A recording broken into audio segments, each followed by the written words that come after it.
अगर हम इंसान होके आए हैं इस दुनिया में, इंसान बन के आए हैं, तो कारण क्या है?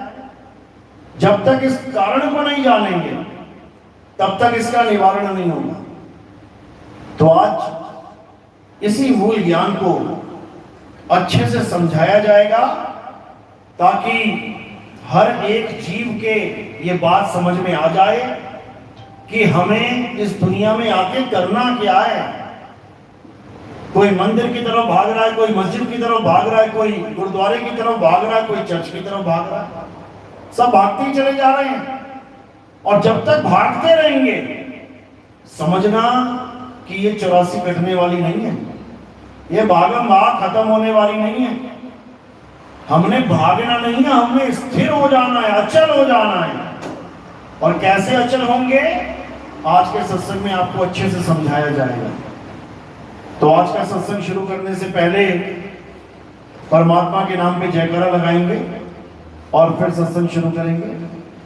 बोलिए परमपिता परमात्मा की, सतगुरु बंदी छोड़ कबीर साहेब की, सभी संतों की, सभी भक्तों की, सतगुरु मदनपति साहेब की, दीवान जवाहरपति साहेब की, सतगुरु राम सेवक साहेब की, सतगुरु विराटपति साहेब की, कलीनापुर धाम की, साहिब बंदगी सतनाम साहेब की। तो मालिक की कृपा से आज राजसमंद में वो शुभ दिन आया है जब मालिक की चर्चा तो होगी। साथ में जो राजस्थान के बहुत प्रसिद्ध बाबा हैं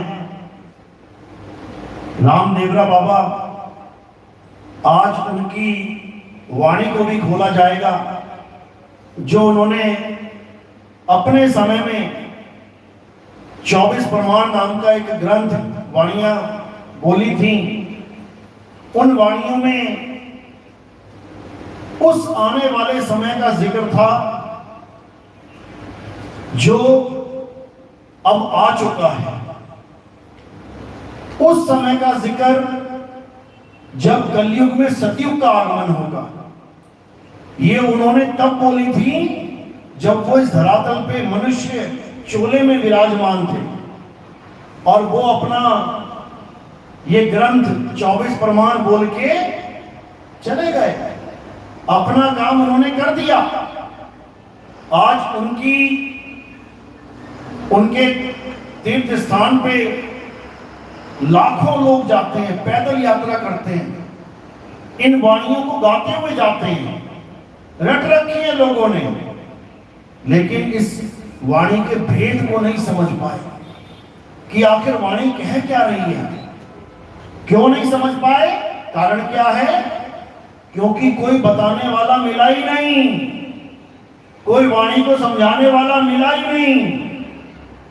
इन वाणियों को केवल गाने बजाने तक ही सीमित कर दिया, केवल राग रागिनी तक ही सीमित कर दिया कि यात्राएं करो, गाओ बजाओ और घर को जाओ, हो गई भक्ति पूरी।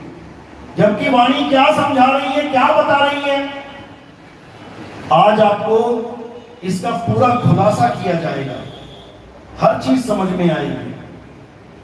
तो सबसे पहले तो बिल्कुल बेस से चलते हैं कि इंसान जन्म हमें क्यों मिला है, कारण क्या है।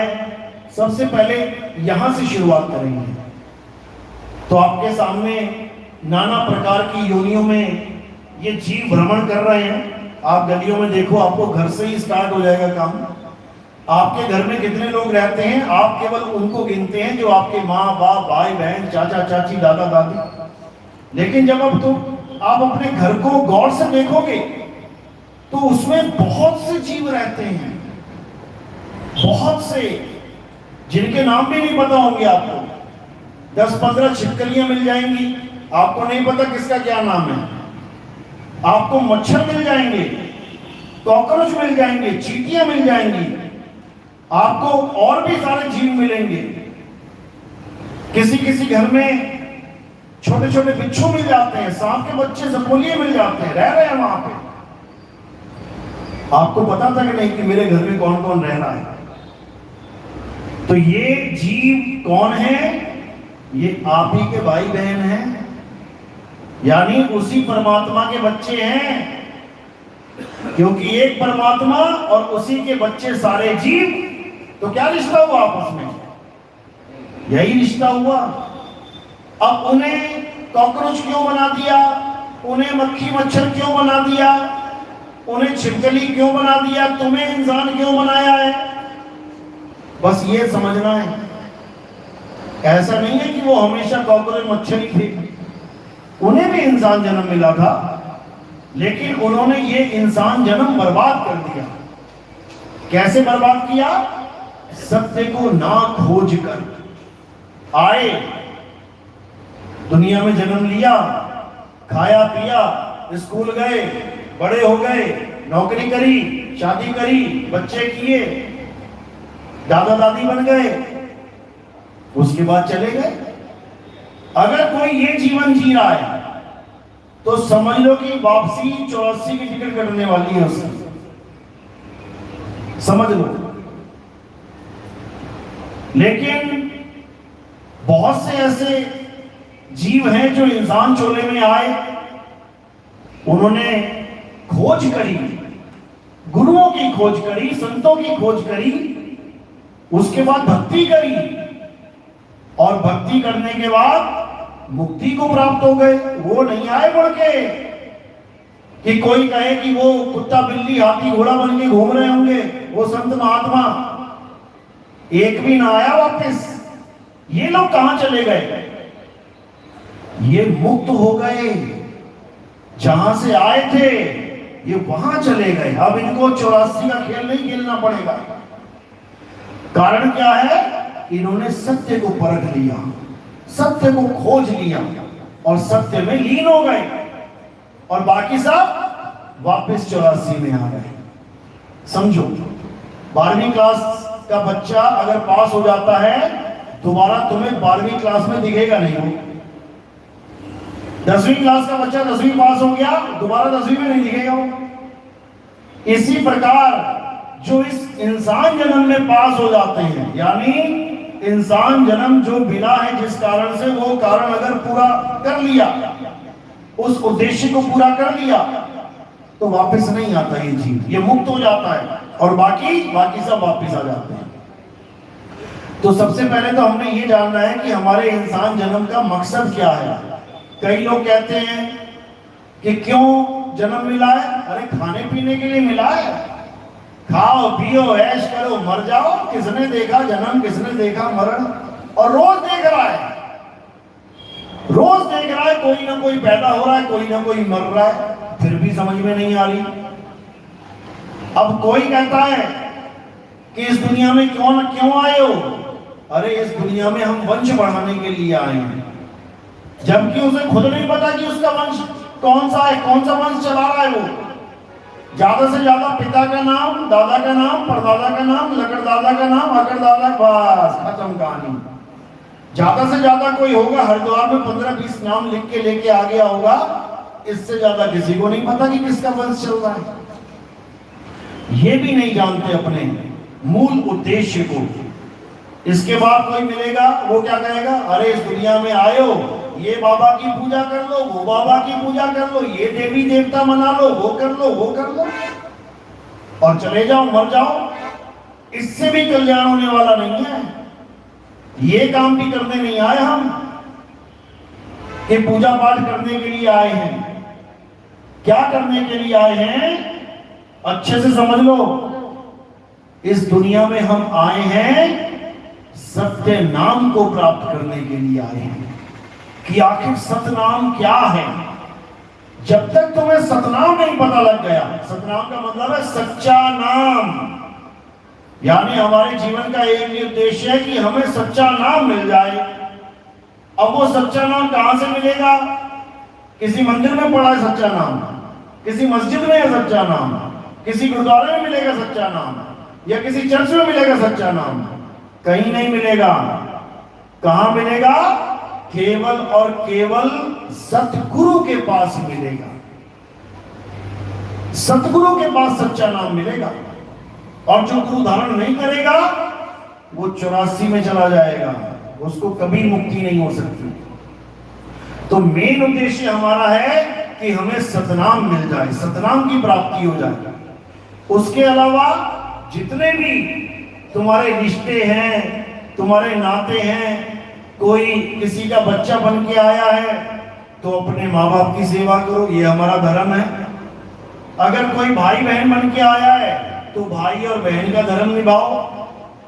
अगर कोई नाना नानी बन गया, दादा दादी बन गया, तो नाना नानी होने का फर्ज निभाओ, दादा दादी होने का फर्ज निभाओ। यानी इस दुनिया में तुम्हें जो भी रिश्ता मिला, जो भी तुमने रिश्तेदारी बनाई, उसको अच्छे से निभाओ।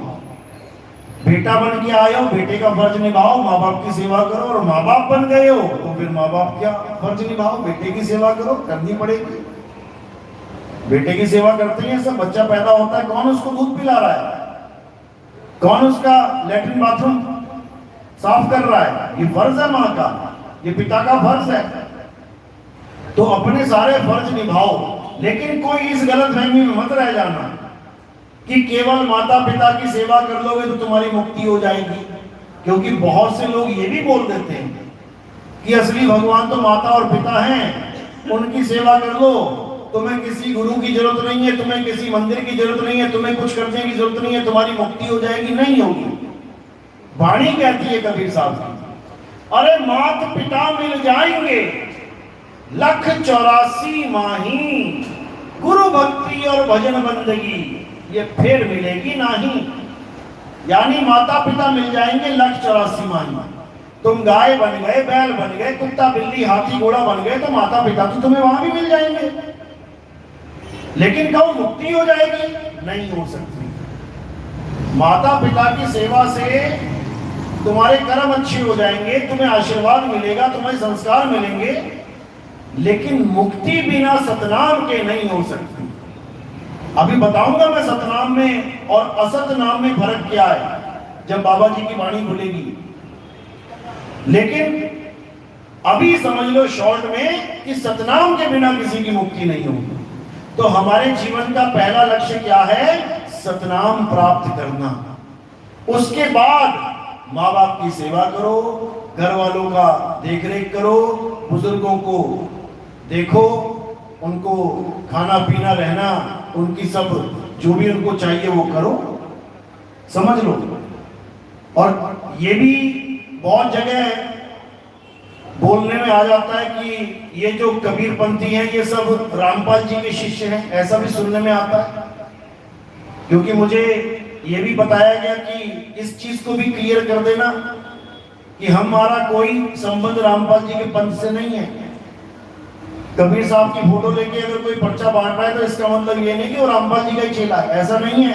कबीर पंथ बहुत बड़ा है, बहुत बड़ा है कबीर पंथ। रामपाल जी तो केवल एक मात्र शाखा है उसकी छोटी सी, और भी बहुत से कबीरपंथी हैं, वो सब शाखाएं हैं, जो मूल है वो कबीर साहब है। तो हम किसी भी अन्य पंथ से जुड़े हुए नहीं हैं, हमारा अपना एक पंथ है जिसको हम कबीर पंथ कहते हैं। और हमारा जो पहले गुरु हैं वो कौन है? मदन साहिब। रामपाल जी जिससे जुड़े हुए हैं वहां पहला गुरु कौन है 12वें पंथ में? गरीबदास जी महाराज। गरीबदास जी महाराज का वंशज है ये। हम सतगुरु मदनपति साहिब के वंशज हैं। तो इस चीज को दिमाग से निकाल दो। हम लोग माँ बाप की सेवा भी करने की छूट देते हैं, करो। हम लोग माता पिता के पैर छूने की भी छूट देते हैं, छुओ, बुजुर्गों के पैर छुओ। लेकिन उस पंथ में अगर आपने गलती से भी माँ बाप के पैर छू लिए, आपने किसी बुजुर्ग के पैर छू लिए, नाम खंड हो जाता है वहां पे।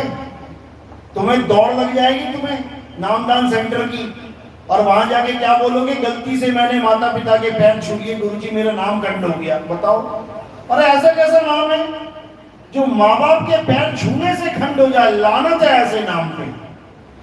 क्योंकि पहले माता पिता कौन है? हमारे गुरु हैं। हमारे जीवन का पहला गुरु कौन है? माता और पिता। तो गुरु के पैर छूने में भैया कोई नामखंड नहीं होता। प्रथम गुरु है मात पिता। रज भी रज के जो है दाता।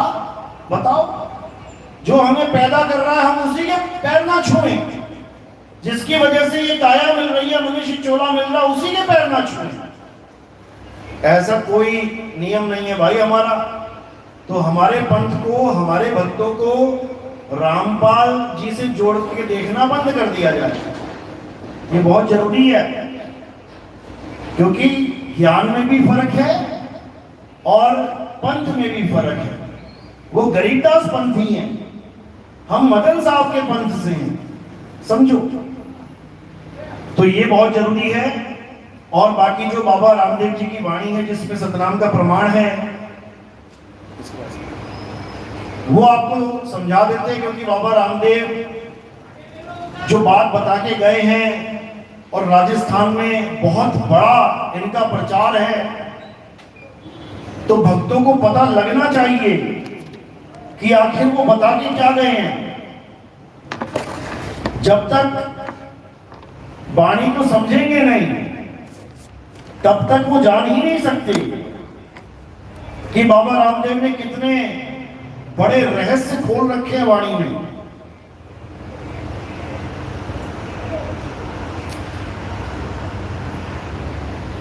तो देखिए, सबसे पहले हम देखेंगे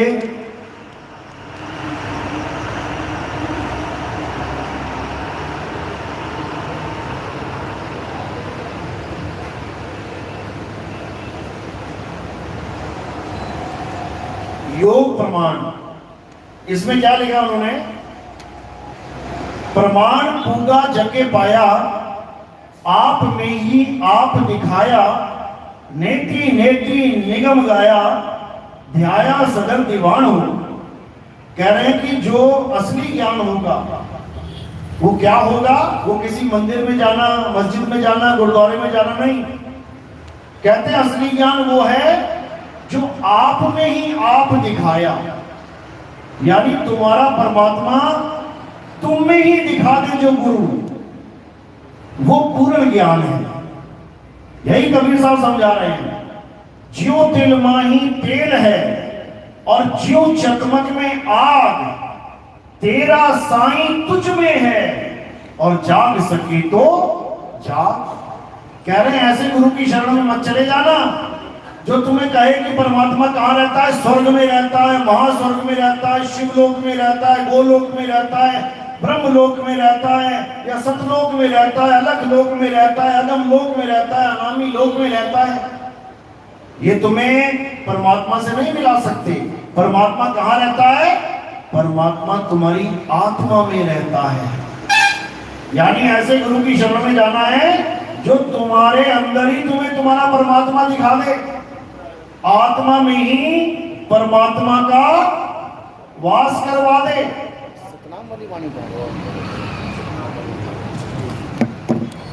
तो ये कैसे होगा? देखो क्या लिखा वाणी में। कहते हैं जो सतगुरु का लेवे नामा। किसका नामा? सतगुरु का। वो वाणी लिखी हुई है, वहां देख सकते हैं, नीचे की 2 लाइनें हैं। जो सतगुरु का लेवे नामा, वो ही पावे अचल आरामा। अब इस 2 लाइनों में आपको सारा रहस्य समझ में आ जाएगा। कहते हैं जो सतगुरु का नाम लेगा, केवल गुरु का नहीं बोला कि जो गुरु का लेवे नामा। गुरु तो बहुत है दुनिया में। आज किसी भी गुरु, किसी भी गांव में जाओगे तुम्हें कोई ना कोई गुरु जरूर मिल जाएगा। बस तुम पूछो तो सही, गांव वालों से पूछना, भैया कोई गुरु है क्या यहाँ आसपास? तुम्हें 36 नाम गिना देगा। वो वहां एक आश्रम है, वहां आश्रम है, वहां आश्रम है, यहाँ गुरु ही गुरु बैठे हुए हैं। लेकिन बाबा रामदेव गुरु नहीं लिख रहे हैं वहां पे। क्या लिख रहे हैं? जो सतगुरु का लेवे नामा। अब गुरु का नामा और सतगुरु का नामा, इन दोनों में फर्क क्या है? जिस दिन ये फर्क समझ में आ गया, उस दिन तुम्हारे सामने एकदम सत्य उजागर हो जाएगा। तो अब समझते हैं कि आखिर गुरु का नाम और सतगुरु का नाम, इन दोनों में फर्क क्या है? इस दुनिया में 2 प्रकार के नाम हैं। कौन कौन से? एक असत्य नाम, असत्य नाम, और एक सत्य नाम। अब असत्य नाम क्या है? जो इंसानों ने बनाए हैं, अलग अलग भाषाओं में बनाए हैं, अलग अलग अक्षरों से बनाए हैं। जैसे हिंदुओं ने, मुसलमानों ने, सिखों ने, ईसाइयों ने और भी अन्य देशों में हर इंसान ने, हर देश के इंसान ने अपनी भाषा में कोई ना कोई नाम बना रखा है। 101% मिल जाएगा तुम्हें। ये जितने नाम बना दिए, लाखों करोड़ों नाम, ये क्या कहलाते हैं? 52 अक्षरी नाम। 52 अक्षरी नाम मतलब जो 52 अक्षरों से बनाए जाते हैं। कौन कौन से 52 अक्षर? आ आ ई ई ये हो गए स्वर, और का खा गा घा ये हो गए व्यंजन। जब आप स्वर और व्यंजनों का जोड़ करोगे तो ये 52 गिने जाएंगे। अब इन्हीं अक्षरों के द्वारा इस इंसान ने दुनिया भर के नाम बना दिए। भारत देश में ये 52 है, हिंदी भाषा के, संस्कृत भाषा के। जब आप अंग्रेजों के पास पहुंच जाओगे तो ये कितने रह जाएंगे? अंग्रेजी भाषा में कितने अक्षर हैं? 26। अब जो हमारे 52 अक्षर हैं, हमने उन अक्षरों से भगवानों के नाम बना डाले, लाखों नाम। और जो उनके 26 अक्षर हैं, उन्होंने अपनी भाषा के बना डाले लाखों नाम। अब जो अरबी यानी मुसलमान हैं, अरबी देश वाले, उन्होंने अपनी अरबी भाषा से बना दिए हजारों नाम। परमात्मा एक है, अल्लाह एक है, वाहिगुरु एक है, गॉड एक है, लेकिन नाम उसके हजारों के हिसाब से बना दिए। किसने? इंसान ने। तो इंसान के बनाए हुए जितने भी नाम हैं वो क्या कहलाते हैं? 52 अक्षरी नाम, यानी कृत्रिम नाम, यानी नकली नाम। तो फिर असली नाम क्या है?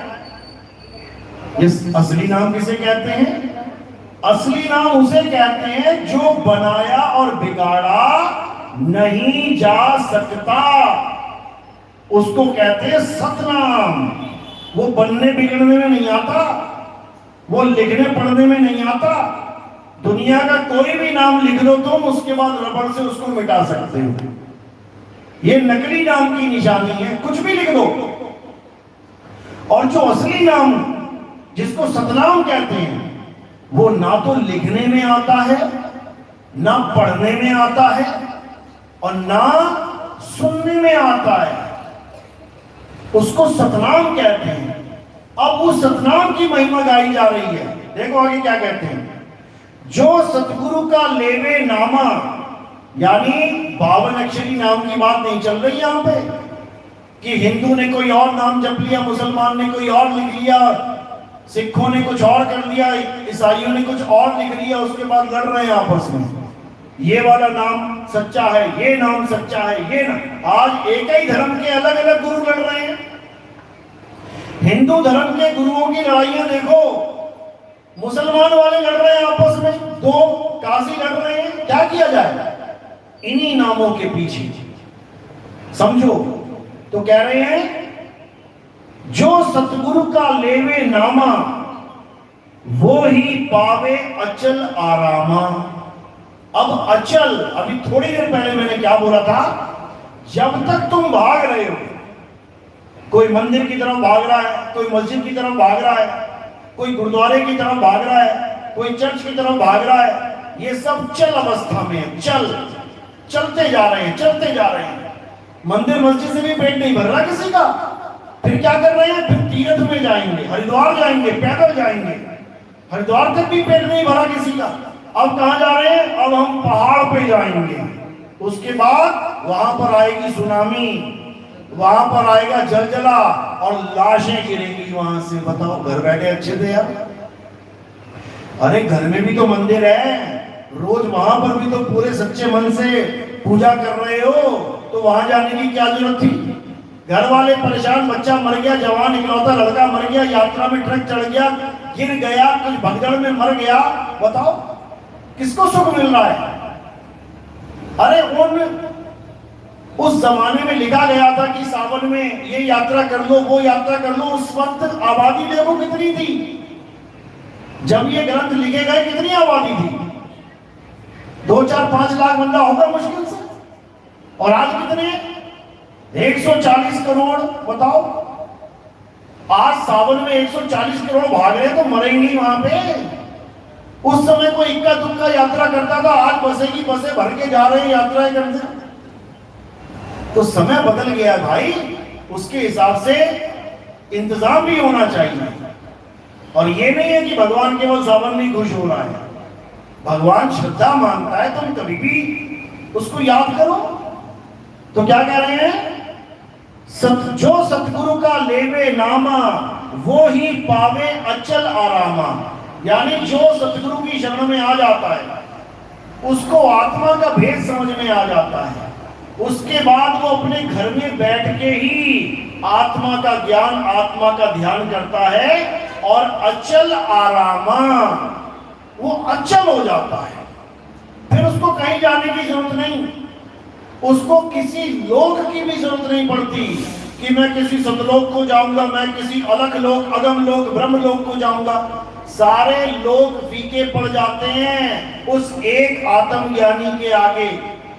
वो आत्मा में स्थित हो जाता है, अचल हो जाता है। यही गीता समझा रही है। अध्याय 2 24वां श्लोक। हे अर्जुन, ये आत्मा अशोष्य है, अछेद्य है, ये आत्मा अचल है। इस आत्मा में जो रमण करता है, इस आत्मा में जो लीन हो जाता है, वो भी अचल हो जाता है। यानी अब उसका चलने फिरने का काम खत्म।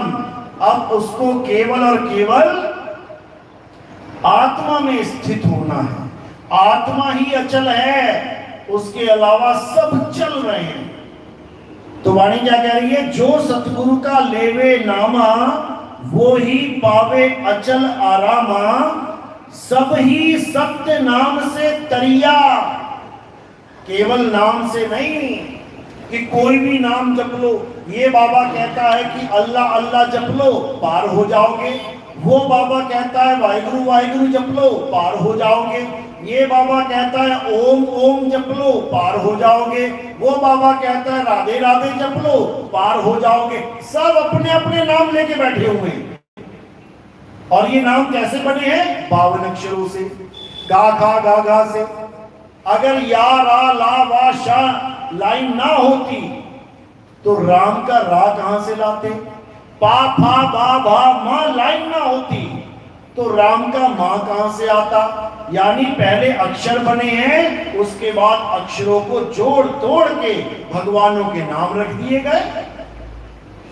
अल्लाह का आ कहां से आता? अगर आ ई ना होती।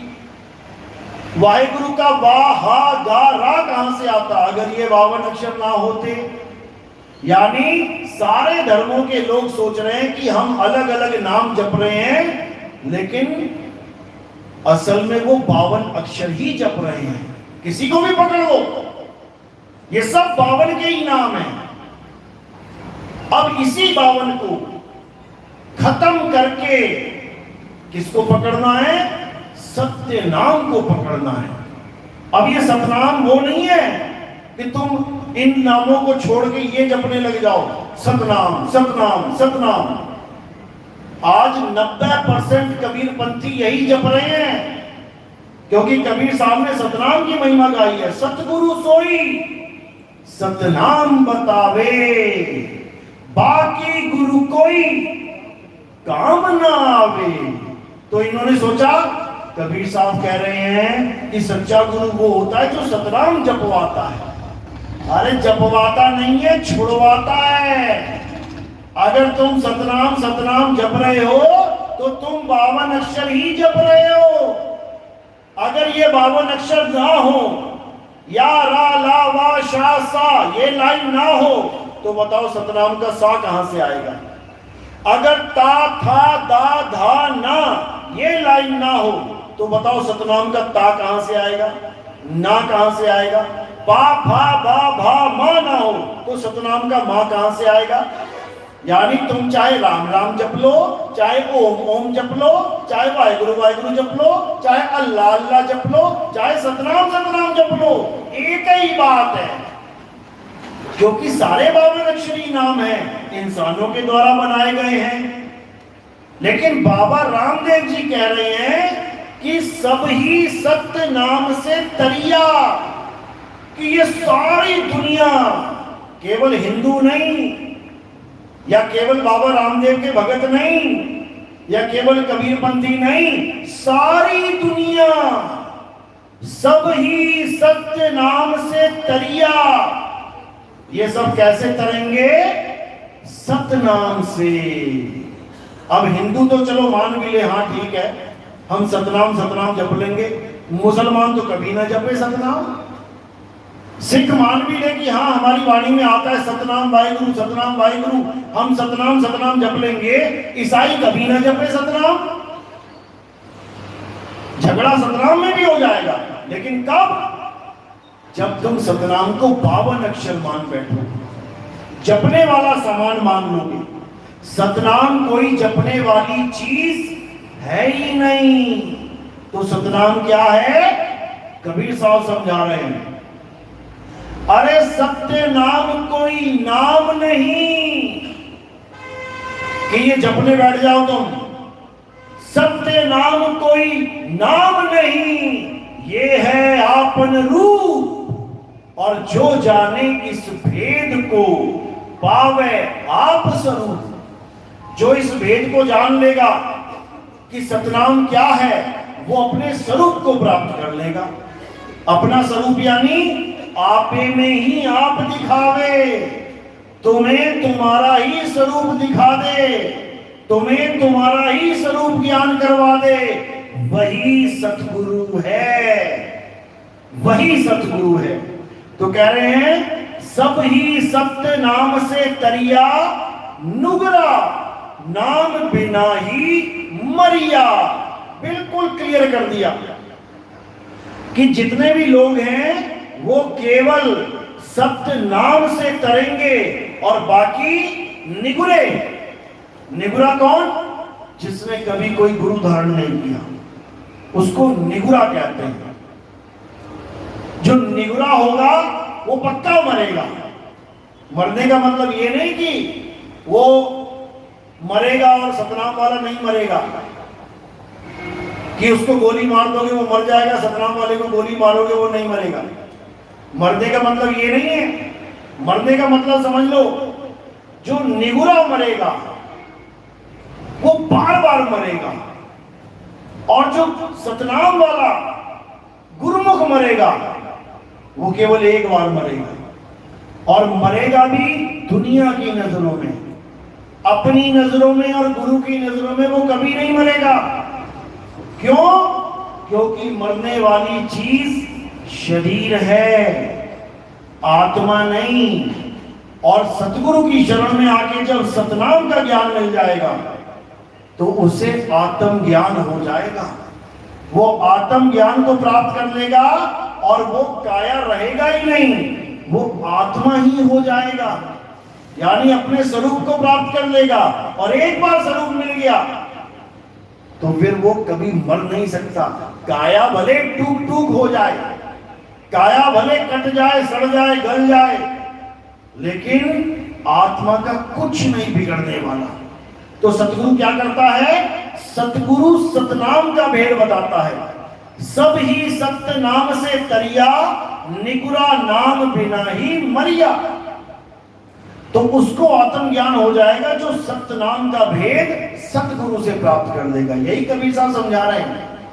जल में मीन प्यासी, मोहे देखत आवे हांसी, आत्म ज्ञान बिना नर भटके। कभी काबा कभी काशी।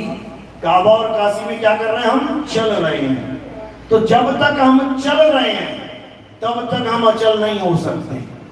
अचल कब होंगे? जब हम अपनी आत्मा में ध्यान को धर लेंगे, तब हम अचल हो जाएंगे।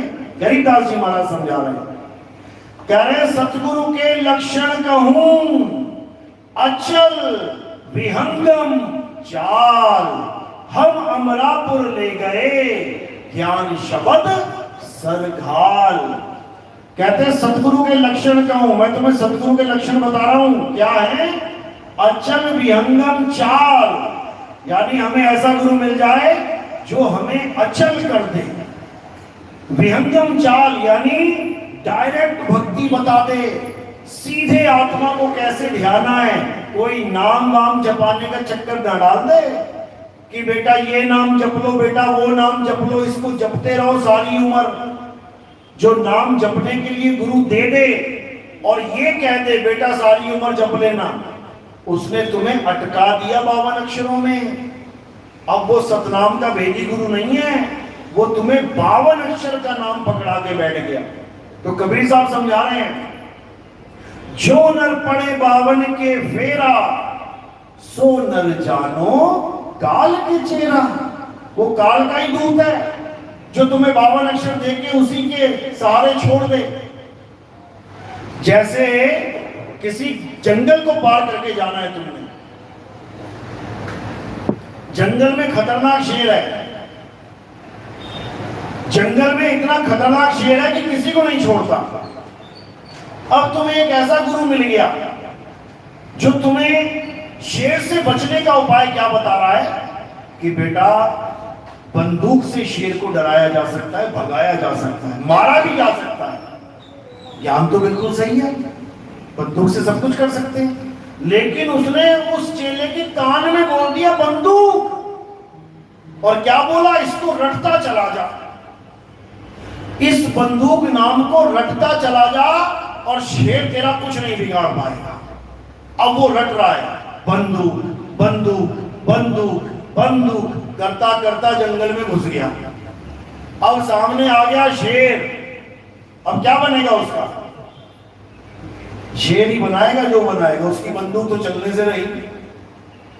अब एक चेला ऐसा है जिसको उसके गुरु ने क्या बोला, बेटा जंगल में शेर है और जाना भी जरूर है पार करके, ये पकड़ बंदूक, यानी उसको एक वस्तु पकड़ा दी। अब जो उसके पास वस्तु है उसका उसको ज्ञान हो गया कि ऐसे ऐसे ऐसे करके बंदूक चलती है, अब मुझे इसका नाम नहीं जपना है।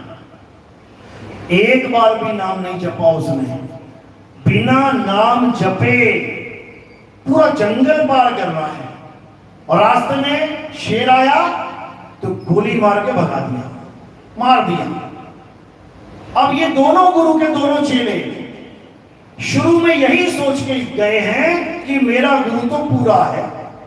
वो मंत्र वाला भी चेला यही समझ के गया जंगल में कि मेरा गुरु पूरा है और मुझे बिल्कुल सही ज्ञान दिया है इसने, बंदूक से ही शेर को मारा जा सकता है। लेकिन बंदूक नहीं पकड़ाई, यानी वस्तु का ज्ञान नहीं दिया, वस्तु का नाम पकड़ा दिया। और दूसरे वाले को वस्तु का ज्ञान दे दिया, नाम छुड़वा दिया, कुछ नहीं जपना है। बस यही फर्क है सतगुरु और असतगुरु में। जो तुम्हें नाम में 52 अक्षरों से बना हुआ नाम पकड़ा दे और कहे बेटा इसको अंत समय तक रटते रहना, ये भगवान का प्रभु का नाम है, बस समझ जाना कि अब शेर तुम्हारे सामने आएगा तो तुम्हें यही अक्षर बोलने पड़ेंगे, होने वाला कुछ नहीं है। लेकिन जो सतगुरु होता है वो वस्तु का ज्ञान करवाता है। कौन सी वस्तु? वो कोई कागज कलम दवात नहीं पकड़ा देगा वस्तु के नाम पे। वो क्या पकड़ाएगा तुम्हें? वो तुम्हारी ही आत्मा का ज्ञान तुम्हें करवाएगा, क्योंकि तुम्हारी वस्तु तुम्हारे पास है। कबीर साहब समझा रहे हैं, अरे वस्तु कहीं और ढूंढे कहीं, कैसे लागे हाथ, और गुप्त वस्तु तब मिले, भेदी लीजिए साथ, भेदी लीना साथ में, और दीनी वस्तु लखाए, अरे कोटि जन्म का पंथ था, पल में पहुंचा जाए। यानी तुम्हें तुम्हारी ही वस्तु का ज्ञान करवा दिया जाएगा। यानी तुम्हें तुम्हारी ही आत्मा का ज्ञान करवा दिया जाएगा, तुम्हारे ही सत्य स्वरूप का बोध करवा दिया जाएगा। उसके बाद तुम उस अवस्था को प्राप्त कर लोगे जिसको आत्म ज्ञानी प्राप्त करते हैं। यानी